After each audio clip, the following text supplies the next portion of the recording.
Okay sir, धन्यवाद सभापति महोदय। Very captivating smile. I am sure you will continue with it. Sir I will sir, Thank you. आपके आशीर्वाद से जरूर। Thank you. सर ये गृह मंत्रालय बहुत महत्वपूर्ण है और व्यक्तिगत तौर के ऊपर मैं ये समझता हूं कि इसमें मुझे बोलने का मौका मिला है आज। मैं अपने आप को बड़ा खुश नसीब समझता हूं क्योंकि इस मंत्रालय में बतौर MOS मैंने काम किया और चिदम्बरम साहब उस वक्त गृह मंत्री थे और मैं उस वक्त उनका गृह राज्य मंत्री था और बहुत सारे विभाग इन्होंने मुझे जिसको काम करने के लिए दिया उसके अंदर मैंने इनसे सीखा भी और बहुत सारी चीजों में मेरी कोशिश होगी कि मैं कुछ सकारात्मक सुझाव मैं दूंगा। मेरे से दोनों पूर्व वक्ता एक वन लाइनर में विशेषता रखते हैं और एक दूसरा पोइट्री में विशेषता रखते हैं। मैं इन दोनों का मुकाबला तो नहीं करूंगा, लेकिन जो मैंने सीखा है इस गृह मंत्रालय के अंदर मेरे सकारात्मक विपक्ष के सजग विपक्ष के तौर के ऊपर मेरी कोशिश होगी और मैं कुछ सुझाव भी दूंगा। सभापति महोदय, सबसे पहले मैं दिल्ली से शुरू करना चाहता हूं। अभी 2 दिन पूर्व दिल्ली के अंदर कोहाट एनक्लेव के अंदर एक वृद्ध दंपति की हत्या हो गई और 2-3 दिन पहले ही दिल्ली के चांदनी चौक इलाके में एक व्यापारी से 80 लाख रुपए छीन करके भाग गए। दिल्ली इस वक्त पूरे हिंदुस्तान के अंदर क्राइम कैपिटल बन गया और दिल्ली सीधे के सीधे केंद्रीय गृह मंत्रालय के अंदर आता है। दिल्ली पुलिस सीधे उसके अंदर आती है और ये बावजूद इसके हो रहा है कि दिल्ली के अंदर हाईएस्ट पुलिस पॉपुलेशन रेशियो पूरे कंट्री के अंदर। दिल्ली के अंदर लगभग 11,000 करोड़ रुपया 12,000 करोड़ रुपए के बीच में केंद्र सरकार खर्च करती है दिल्ली के अंदर, बावजूद उसके ये हो रहा है। मैंने NCRB के लेटेस्ट आंकड़े निकाले, मैं आपके माध्यम से सदन में शेयर करना चाहता हूं सभापति महोदय। पूरे हिंदुस्तान में क्राइम अगेंस्ट विमेन का रेट 66.4 है, यानी 1 लाख में 66 महिलाओं के ऊपर क्राइम होता है, पूरे हिंदुस्तान का रेट। और पूरे हिंदुस्तान में 66 है, दिल्ली में कितना है? 144। रैंक के अंदर पूरे हिंदुस्तान के अंदर नंबर 1 कौन है? दिल्ली। क्राइम अगेंस्ट चिल्ड्रन में पूरे हिंदुस्तान का 36 का रेट, दिल्ली का 134। पूरे हिंदुस्तान के अंदर रैंकिंग में नंबर 1 कौन है? Delhi. Crime against senior citizen पूरे हिंदुस्तान के अंदर 27.5 का पूरे हिंदुस्तान के अंदर रेट है, दिल्ली में कितना है? 114। रैंक कितना है दिल्ली का? नंबर 1 दिल्ली के अंदर। तो आज दिल्ली जो केंद्र के पुलिस के सीधे के सीधे अंतर आती, मैं बहुत बड़ी बड़ी बातें वन लाइनर्स या पोएम या इन सब चीजों के नहीं, मैं विशुद्ध आंकड़ों के माध्यम से मैं कहना चाहता हूं और इसमें मेरे आगे सुझाव भी। टोटल केसेस पेंडिंग ट्रायल अगर हम सब मेट्रोपॉलिटन सिटीज का देखें तो क्राइम अगेंस्ट विमेन के अंदर मुंबई में 31,000 के करीब केसेस कोर्ट में पेंडिंग, कोलकाता में 15,000, बेंगलुरु में 18,000, हैदराबाद में 10,000 और दिल्ली में कितने? 77,000। 77,000 केसेस कोर्ट के अंदर पेंडिंग है दिल्ली के अंदर। और 2016 के NCRB के फिगर से मैंने कंपेयर किया तो 2016 में NCRB कहती है कि दिल्ली में 29,000 केसेस केवल पेंडिंग थे, अब बढ़ करके 77,000 केसेस हो गए।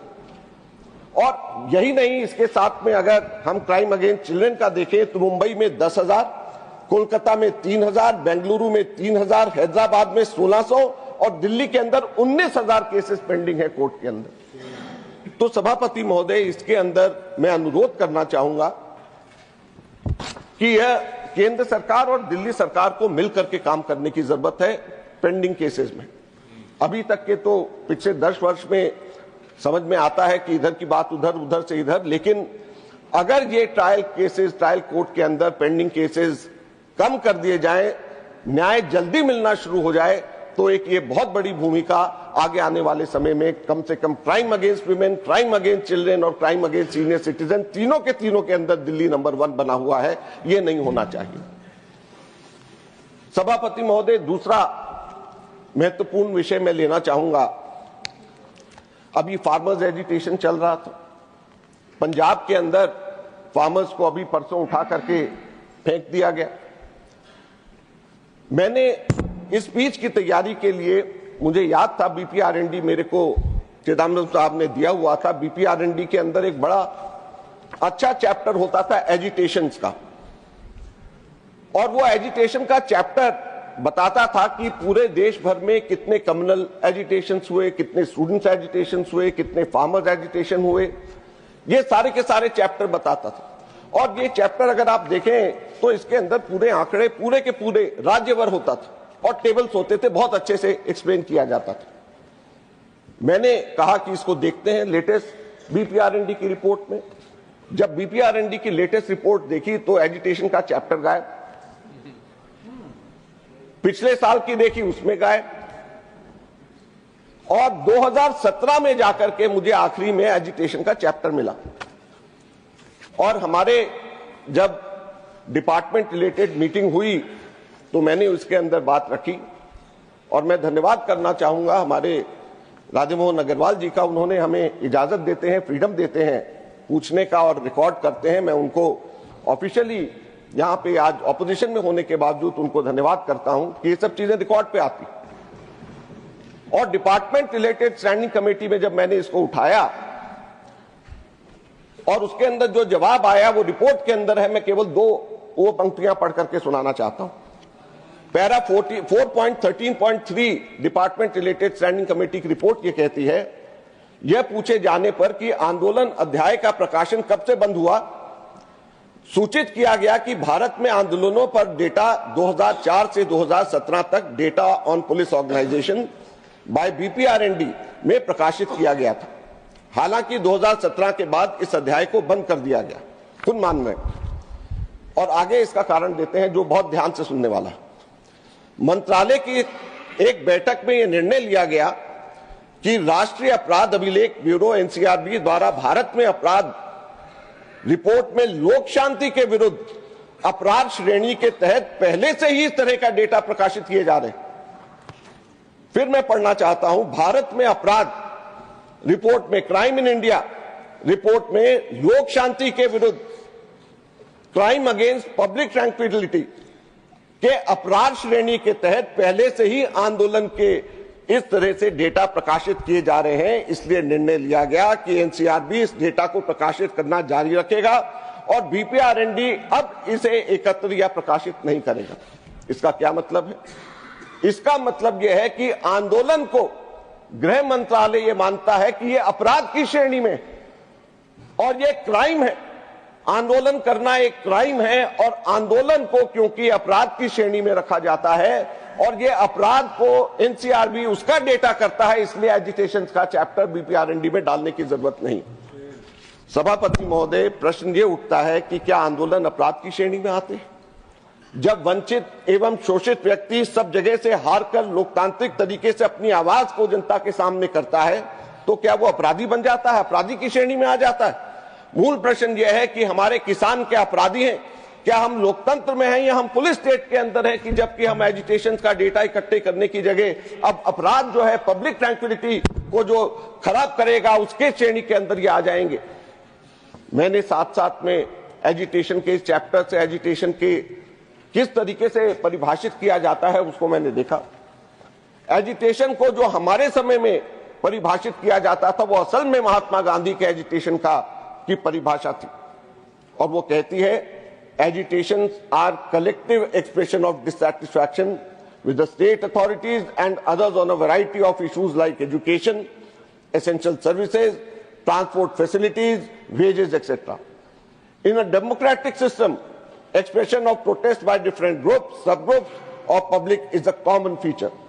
Police personnel of both the states and CAPFs need to consciously strive for upgrading their professional skills and behavior skills in order to manage crowd agitated over any perceived, real or imaginary cause of injustice, dissatisfaction against the authorities or some other sections of the society without use of force as far as possible.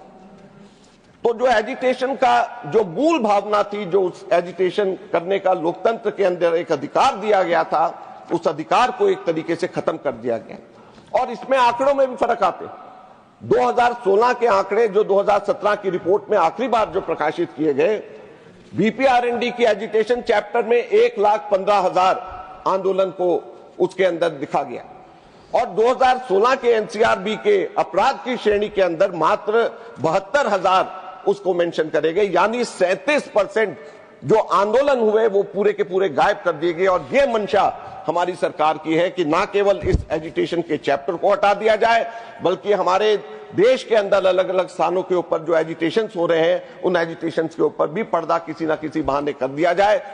सभापति महोदय, बेशक ये कुछ लोगों को अभी इसकी महत्व समझ नहीं आएगा, लेकिन ये इतना महत्वपूर्ण है। अगर आप इसके ऊपर चादर डालेंगे, इन बातों के ऊपर कंबल डालेंगे, तो अफवाहें फैलाने वाले, झूठ बोलने वाले किसी भी प्रकार के कोई भी आंकड़े देंगे और उसको हम लोग किसी भी तरीके से हम लोग उसको ठीक करने, काउंटर करने की स्थिति में नहीं होंगे।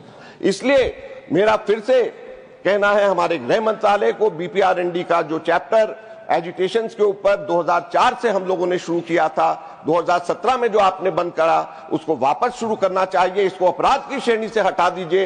एजिटेशन करना, आंदोलन करना अपराध नहीं होता। आप लोग भी जब ऑपोजिशन के अंदर थे, बीजेपी भी जब ऑपोजिशन में थी, हम लोग भी छात्र आंदोलन से निकले हैं, हम लोग भी ट्रेड यूनियन से निकले हैं, आंदोलन करते हैं और हम वो आंदोलन भी करते हैं जिसमें पुलिस परमिशन भी होती है, जंतर मंतर पर भी बैठते हैं, भूख हड़ताल भी करते हैं। तो क्या हर आंदोलन अपराध की श्रेणी में गिना जाएगा? और वो आंदोलनों की लिस्ट, आंदोलनों की बारे में बातें पूरे के पूरे देश को एनुअल रिपोर्ट के अंदर आनी चाहिए। मेरा विनम्र निवेदन हमारे गृह मंत्रालय से। सभापति महोदय, भारत का एक प्रकार से ये स्वर्णिम काल की दहलीज के ऊपर हम लोग खड़े हुए हैं। सभापति महोदय, ये स्वर्णिम काल का कारण और कोई नहीं बल्कि हमारे देश के युवा। हमारे देश की आबादी, युवा आबादी दुनिया के अंदर सबसे ज्यादा है इस वक्त। हमारे 65% देश की आबादी 25 वर्ष से कम है। अगर मीडियम मध्य आयु अगर हमारे देश की पाई जाए तो 28 वर्ष हमारी है, यानी आधी आबादी हमारी 28 वर्ष से कम है। अगर हम डेवलप्ड कंट्रीज के साथ में इसको अगर हम मुकाबला करें तो जापान के अंदर जो मीडियन वैल्यू है, मध्य आयु है, वो 49 ईयर्स की है। जर्मनी के अंदर 47 वर्ष की है। अमेरिका के अंदर यह 39 वर्ष की, और हम 28 वर्ष पे हैं। हमारे सामने ये एक अपॉर्चुनिटी हमारे सामने है जिसको डेमोग्राफिक डिविडेंड हम लोग कहते हैं, हमारा जनसांख्यिकी लाभांश कहते हैं कि जो हम लोगों को मिलता है, जिसका फायदा हम लोगों को मिल रहा है। सभापति महोदय, लेकिन ये डेमोग्राफिक डिविडेंड का विंडो, ये खिड़की हमेशा के लिए हमारे सामने खुली हुई नहीं है। ये केवल अगले 25 वर्षों के लिए, क्योंकि 2050 आते आते हमारी मध्य आयु हमारे देश की 28 से बढ़कर के 39 हो जाएगी, जो आज अमेरिका की। तो हमारे सामने ये केवल 25 वर्ष हैं जिसमें हम लोग इस युवा आबादी का फायदा उठा सके। लेकिन ऐसा लगता है कि हमारे देश के खिलाफ में साजिश हो रही है, जिसको रोकने के अंदर हमारी केंद्र सरकार और गृह मंत्रालय मुझे लगता है कि विफल हुई है। और उसके बारे में मैं कहना चाहता हूं, क्योंकि वो नशे की शिकार हो रही है। आज नशे की वाकया, घटनाएं इतनी तेजी से हमारे देश के अंदर बढ़ रही, और उसके मैं आंकड़े देना चाहता हूं जो हम लोगों के सामने हमारे देश के लिए बहुत महत्वपूर्ण है।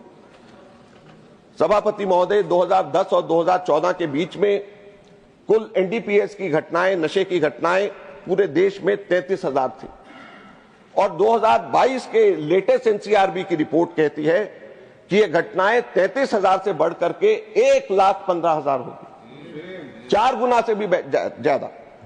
ये रेट जो है प्रति लाख पॉपुलेशन 2010 से 2014 के बीच में 2.7 का रेट था। आज ये रेट 8.7 का है, 2.7 से बढ़कर के 8.7, और ये हर साल बढ़ रहा है। ऐसा नहीं कि एकदम झटके से बढ़ गया। 2017 में रेट 5 था और टोटल इंसिडेंट 64,000 थे। 19 में 5.4 था रेट और टोटल घटनाएं 73,000। 21 में 6.3 रेट और टोटल घटनाएं 78,000, और अब 2022 में रेट 8.7 और टोटल घटनाएं 1,15,000। ये बढ़ करके टोटल बढ़ करके 4 गुना, अगर 2010 और 2014 के बीच में करें तो ये इतना बढ़ गई। ये कुल बढ़ोतरी 247% की बढ़ोतरी केवल 10 वर्षों के अंदर 247% बढ़ा है एनडीपीएस की घटना है। दिल्ली के अंदर जो राष्ट्र की राजधानी है, जहां पे पुलिस भी इनकी, दिल्ली के अंदर जहां पूरे राष्ट्र में 247% बढ़ा है, दिल्ली के अंदर 546% बढ़ा। 2015 में जहां पे केवल 277 घटनाएं एनडीपीएस की हुई थी, 2024 में बढ़कर के ये 1789 घटनाएं हो गई। दिल्ली के अंदर 546% दिल्ली के अंदर एनडीपीएस की घटनाओं के अंदर बढ़ोतरी हुई है। आज दिल्ली की स्थिति ये है, आज देश के अंदर स्थिति ये है। यही नहीं, अभी 2 दिन पहले राज्यसभा के अंदर रणदीप सुरजेवाला जी के एक प्रश्न में जवाब दिया कि कहां कहां के किस तरीके के ड्रग्स कितने कितने सीज करेंगे। इसको पूरी की पूरी लंबी लिस्ट है, इसमें से मैंने निकाला कि सिंथेटिक ड्रग्स की क्या स्थिति, और वो मेरी चिंता है, वो मैं गृह मंत्री को बताना चाहता हूं।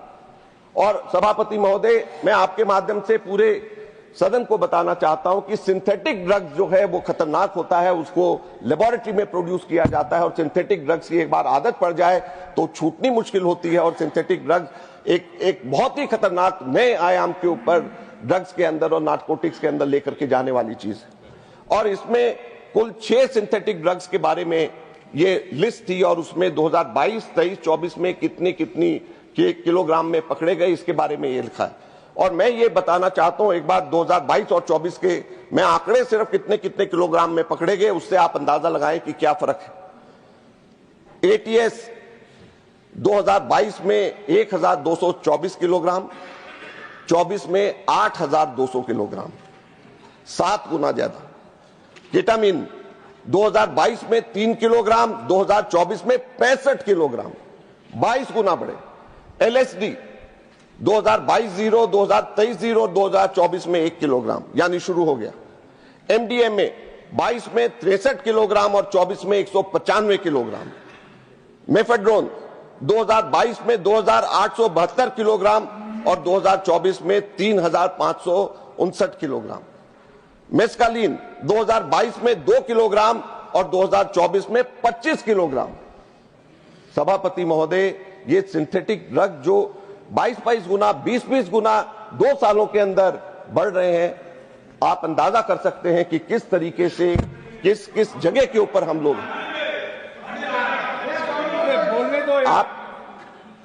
आप क्यों परेशान हो रहे हैं? क्यों परेशान हो रहे हैं?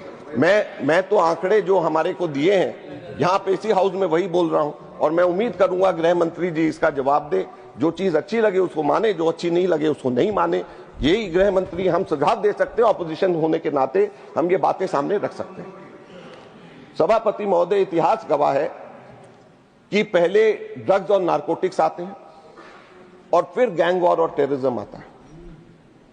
पंजाब के अंदर आज यहां पर पूरे देश में 8.7 है, पंजाब के अंदर ये रेट है 40।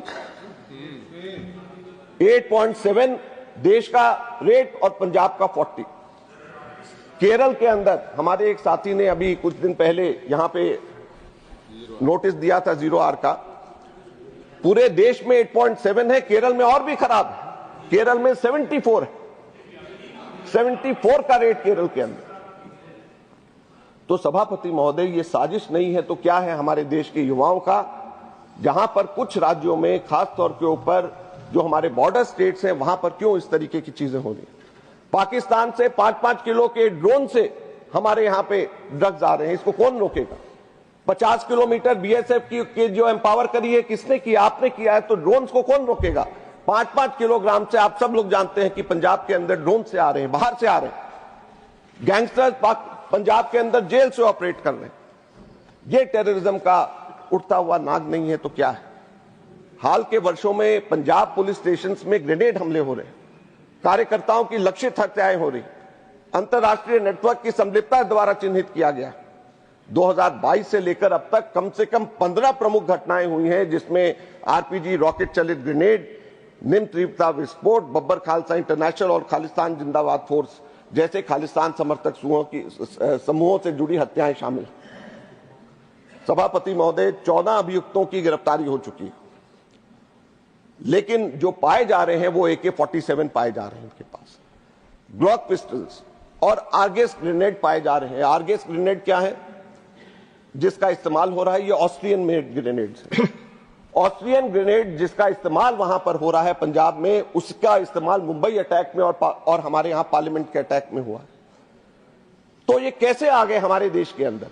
कैसे इनका इस्तेमाल पंजाब के अंदर हो रहा है?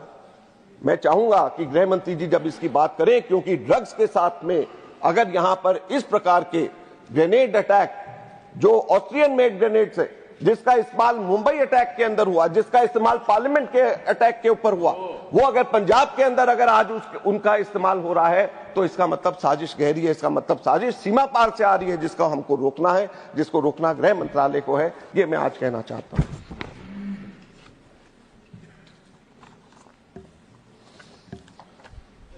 सभापति महोदय, जब बॉर्डर से आ रहा है, सीमा पार से आ रहा है, तो सीमा पे रोकने का काम गृह मंत्रालय का। बॉर्डर इंफ्रास्ट्रक्चर के ऊपर अलग अलग स्कीम्स हैं। बॉर्डर एरिया डेवलपमेंट प्रोग्राम में 2024-25 में बजट एलोकेशन 335 करोड़ का था और रिवाइज एस्टीमेट कितना? 335 करोड़ से घट करके 110 करोड़, 225 करोड़ रुपए लैप्स हो गए, खर्च नहीं कर पाए। 67%, 2/3 लैप्स हो गए बॉर्डर एरिया डेवलपमेंट प्रोग्राम में। Border infrastructure and management scheme में 2023-24 में 10.52%, लगभग 11% लैप्स। 2024-25 के अंदर इस वर्ष 19% लैप्स और पिछले 2 वर्ष के अंदर 3000 करोड़ रुपए मुश्किल से खर्च किए गए और इस वर्ष बजट रखा गया है 5590 करोड़ का। मैं अनुरोध करना चाहूंगा हमारे गृह मंत्री जी से कि जो border infrastructure and management scheme है, उसके अंदर अगर आप खुद पर्सनल इंटरेस्ट लेकर के, ये कैपिटल सेक्शन के ऊपर खर्च होता है, पर्सनल इंटरेस्ट लेकर के जब तक आप कैपिटल इंफ्रास्ट्रक्चर इन्वेस्टमेंट पे ध्यान नहीं देंगे, ये पैसा लैप्स होता रहेगा। और ये पैसा लैप्स इसलिए होता रहेगा क्योंकि ये पिछले 7 सालों का मैं फिगर देने जा रहा हूं। डिमांड नंबर 51 जो पुलिस की है, जिसमें border infrastructure management, BADP, police modernisation, housing, ये सारी की सारी चीजें हैं। 2018-19 में 13% वापस, 19-20 में 17% वापस, 20-21 में 48% वापस, 21-22 में 24% वापस, 22-23 में 21% वापस, 23-24 में 16% वापस, 24-25 में 21% वापस। पिछले 7 वर्षों में बॉर्डर इंफ्रास्ट्रक्चर और पुलिस मॉडर्नाइजेशन के ऊपर आपने 17,697 करोड़ रुपए खर्च नहीं कर पाए, जो वापस करना पड़ा। ये आपके बजट के रिकॉर्ड्स कहते हैं। और टोटल 22.93%, यानी 1/4 लगभग जो बजट एलोकेशन होता है उसको आप खर्च नहीं कर पाते। इसलिए मेरा अनुरोध है गृह मंत्री जी की इसको आप अलग से इसका ध्यान दें, क्योंकि ये पुराने रिकॉर्ड के हिसाब से इतना पैसा जो लैप्स लगातार हो रहा है, ये नहीं होना चाहिए, ये आगे हमारे खर्च होना चाहिए। सेंट्रल आर्म पुलिस फोर्सेस की मॉडर्नाइजेशन का प्लान, 4th मॉडर्नाइजेशन प्लान 2022 से 2026 तक के 1523 करोड़ रुपए का 2022 से 2026 तक का सोचा गया, जिसमें 1523 करोड़ रुपए रखे गए। अब 2025 चल रहा है, इस 1523 करोड़ में से कितना खर्च हुआ पुलिस मॉडर्नाइजेशन में? सेंट्रल आर्म फोर्सेस मॉडर्नाइजेशन में 1523 करोड़ में से केवल 287 करोड़ रुपया खर्च हुआ। केवल 19% खर्च हुआ। 81% पैसा अभी तक के आप लोग इस पे खर्च नहीं कर पाए। तो जब CAPF के मॉडर्नाइजेशन प्लान को जब आप लोग ठीक तरीके से नहीं खर्च कर पा रहे, जब बॉर्डर एरिया के इंप्रूवमेंट प्रोग्राम को आप लोग ठीक तरीके से खर्च नहीं कर पा रहे, तो किस तरीके से हम उम्मीद करेंगे कि हमारी सीमा को आप रोकेंगे? ड्रोन से हमारे यहाँ पे ड्रग्स आ रहे हैं और उन ड्रोन के ड्रग्स को नहीं रोक पा रहे। हमारे यहाँ पे बॉर्डर से क्रॉस होकर के ड्रग्स आ रहे हैं, ऑस्ट्रियन ग्रेनेड्स आ रहे हैं, AK-47 आ रहे हैं और हम इसको नहीं रोक पा रहे। सभापति महोदय, इसमें एक और बहुत महत्वपूर्ण बात है। BPRND की लेटेस्ट रिपोर्ट कहती है कि कुल हमारे यहाँ पर जो टोटल जो स्ट्रेंथ है उसमें 11% की पुलिस फोर्सेज में वैकेंसी है।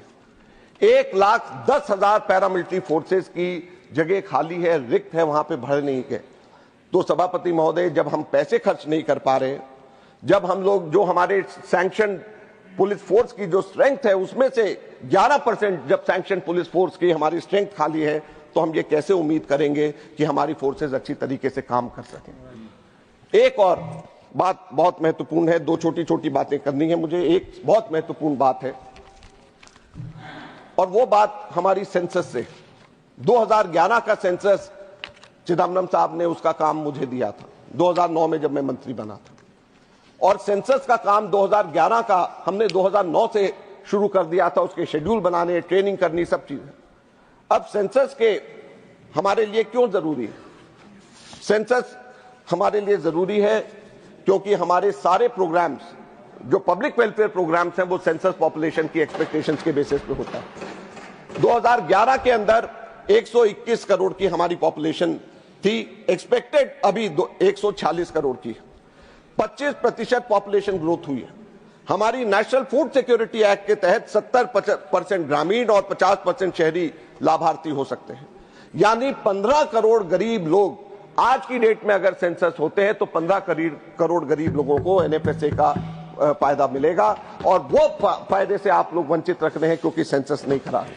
हमारे एनएसएसओ के जो सैंपल सर्वेज होते हैं उसके अंदर जो एनुमरेशन ब्लॉक सेंसस से निकलते हैं वो उसका आधार बनता है सैंपलिंग का, जिसके आधार के ऊपर वो तय करते हैं कि कहां कहां से सैंपल निकाले। समाप्त करें माननीय सदस्य। और अभी हमारी पार्टी के दूसरे और एक और इसके बाद में छोटा सा पॉइंट है। तो सभापति महोदय, अगर हम सेंसस टाइम पे नहीं कराएंगे तो हमारे देश के अंदर लाभार्थी अलग अलग स्कीम्स के हम तय नहीं कर पा रहे। 15 करोड़ तो मैंने नेशनल फूड सिक्योरिटी एक्ट का कहा। फिर हमारे पीरियोडिक लेबर फोर्स सर्वे का, पीएलएफएस का एनएसएसओ सर्वे करता है। हमारे हेल्थ स्कीम्स के सर्वेज होते हैं, वो सारे के सारे सर्वेज गलत होंगे अगर हमारे एनुमरेशन ब्लॉक्स नहीं होंगे। तो हमारे सेंसस टाइम पे होना चाहिए। हमारा 2020-21 के अंदर 85% पैसा सेंसस के अंदर जो था लैप्स हुआ। समझ में आता है कोविड का समय था, लेकिन 21-22 में 86% लैप्स हो गया, 22-23 में 85% लैप्स हो गया, 23-24 में 65% लैप्स हो गया, और पिछले वर्ष 58% पैसा लैप्स हो गया। ये कैसे, इसको कैसे आप जस्टिफाई करें? आप 20-21 का तो समझ में आता है कि चलिए कोविड है, 85% लैप्स हो गया, लेकिन उसके बाद में जो टोटल बजट अमाउंट है और जो स्पेंट अमाउंट है उसके बेसिस के ऊपर करें तो सारा पैसा आपका लैप्स हो गया। मैंने केवल एक बात पूछा, समाप्त करें माननीय सदस्य। बात पूछा, समाप्त करें, कि जो मंत्रालय के लोग आए थे, मैंने केवल एक बात पूछा कि आप हमें यह वायदा कर दें कि इस साल सेंसस पूरा कर देंगे, लेकिन कोई वायदा नहीं हुआ। जो अभी इस साल का भी बजटरी एलोकेशन है उसके हिसाब से हमारा इस साल भी मुझे नहीं लगता कि सेंसस हम लोग कंप्लीट कर पाएंगे, और हमारे देश की गरीब जनता फिर भी महरूम रहेगी क्योंकि उनको लाभ नहीं मिल रहा। मैं चाहूंगा गृह मंत्री इसमें भी कुछ कहना चाहते हैं, जब जवाब देंगे तो हम लोग सुनना चाहेंगे, इसके ऊपर भी, सेंसस के ऊपर हम लोग सुनना चाहेंगे। आखिर बात मैं बोलना चाहूंगा, हमारे ग्लोबल वार्मिंग की वजह से डिजास्टर मैनेजमेंट के ऊपर बजट हमारा ज्यादा होना चाहिए, क्योंकि प्राकृतिक आपदाएं हमारे यहाँ पे बढ़ रही। दुख की बात यह है, समाप्त करें माननीय सदस्य। दुख की बात यह है कि हमारे पूरे बजट में जो बी में इंक्रीज हुआ है, बी से आरई, वो 5.83% है गृह मंत्रालय का, पूरे देश का 7.4% है। लेकिन प्राकृतिक आपदा में relief on account of natural calamities में कटौती कर दी गई है 7.5% की, जबकि प्राकृतिक आपदा, नेचुरल कैलामिटीज हमारी बढ़ रही हैं। हम सब लोग जानते हैं ग्लोबल वार्मिंग की वजह से और ज्यादा खर्चे होंगे, लेकिन और ज्यादा खर्चे जिसमें होंगे उसमें आप 7.5% की कटौती कर दें तो यह बड़े दुख की बात है, इसको भी आपको देखना चाहिए।